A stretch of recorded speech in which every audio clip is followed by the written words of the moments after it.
অনুযায়ী সবার আগে কাফের হইল ইমামুজ্জামান সেলিম। কারণ আপনারা বলেন সেলিম কোথাও জিহাদ করেছে? সেলিমের বউ কোথাও জিহাদ করেছে?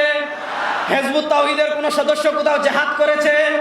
তাহলে প্রশ্ন হলো, যারা বলে জিহাদ না করলে কাফের, এই ফতোয়া অনুযায়ী আমাদের প্রধানমন্ত্রী কাফের, আমাদের স্বরাষ্ট্রমন্ত্রী কাফের। হিজবুত তাওহীদের ফতোয়া অনুযায়ী বাংলাদেশের প্রশাসনের সব লোক কাফের। প্রশ্ন হলো, জামায়াতুল আনসার আপনি যদি জেএমবিকে নিষিদ্ধ করেন, হরকতকে নিষিদ্ধ করেন, জঙ্গি সংগঠনের নামে বিভিন্ন সংগঠনকে নিষিদ্ধ করেন, প্রশ্ন হলো হিজবুত তাওহীদের মতো উগ্রবাদী সংগঠনকে কেন নিষিদ্ধ করা হবে না? হিজবুত তাওহীদকে নিষিদ্ধ করতেই হবে।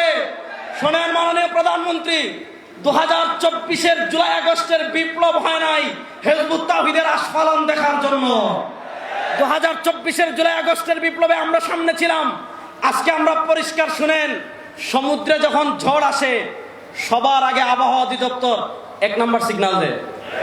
তারপর যখন আরেকটু ঘনায় সিগন্যাল 2 নম্বর আসে, তারপর 3 নম্বর সিগন্যাল আসে, তারপরে 7 নম্বর সিগন্যাল আসে, তারপর আসে ঘূর্ণিঝড়।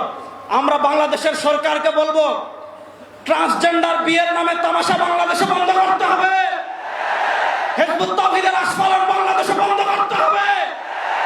কাদিয়ানীদের আস্ফালন বাংলাদেশে বন্ধ করতে হবে। সাহাবা সমালোচকদের আস্ফালন বাংলাদেশে বন্ধ করতে হবে। আল্লামা আহমদ শফী দুনিয়াতে নাই, আল্লামা মুহিবুল্লাহ বাবুনগরী দুনিয়াতে আছেন। আল্লামা জুনায়েদ বাবুনগরী নাই, তার উত্তরসূরিরা এখনো বাংলাদেশে আছে। আজকে নোয়াখালীতে আল্লামা মুশতাকুন নবী সহ নোয়াখালীর উলামা ইকরামের নেতৃত্বে সিগন্যাল নাম্বার 1, তারপরে আসবে সিগন্যাল নাম্বার 2, তারপর আসবে ইনশাআল্লাহ ঘূর্ণিঝড়। হিজবুত তাওহীদ নিষিদ্ধ হওয়ার আগ পর্যন্ত ইনশাআল্লাহ আমাদের বড়রা যে কর্মসূচি দিবেন প্রস্তুত আছেন তো